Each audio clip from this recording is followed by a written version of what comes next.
I 10 ljudi, dobrodošli jedan moj video klip i u današnjoj epizodi želim da vam kažem jedno obaveštenje, a to je da jedno izvinjenje, tako isto da kažem, što nije bilo klipova. Znači, klipa nije bilo nedelju dana iz razloga zato što obaveze su mnogo velike. Imao sam par rođendana i sve počnem da snimam, neko me prekine ili tako. Uz to nabavio sam GTA San Andreas koji sam već objavio, videli ste, koji nećemo više da snimamo. Onda Pro Evolution Soccer 2009 sam skinuo, koji možemo isto da poigramo. Možda ću posle snimim video, ali ne bih posle. FIFA World neću da pričam o tome. I Call of Duty 2, znači igrica je super,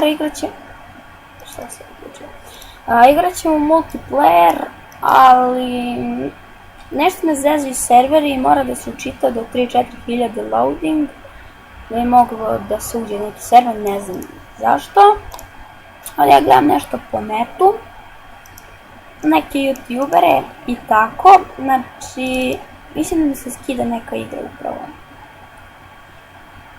Da, Euro Truck Simulator 2 i nju čekajte i sad ćete sigurno da pričate komentare.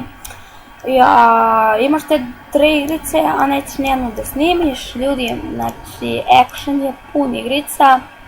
Sve sam snimio, treba samo da se edituje, ljudi, znači samo da se edituje, ali nemam jednostavno vremena. Tako da, hvala što ste pogledali jedan kratak video. Hvala vam sad, ne znam tačno za koliko ovdje, koliko ovih pregleda na GTA, nismo, 23 preglede, i ovo 2 prikaza pa okej je, ukupno imam nekih, ne znam koliko.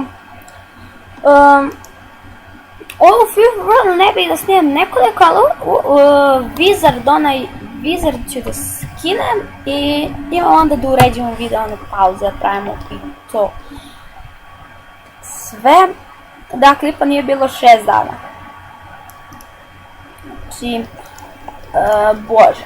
I ovdje imamo osnovne podatke, 4 prikaza od svih videa, ovo sam ja nekoliko puta odgledala. Tako da hvala što ste pogledali video, mislim da ne bude uskoro.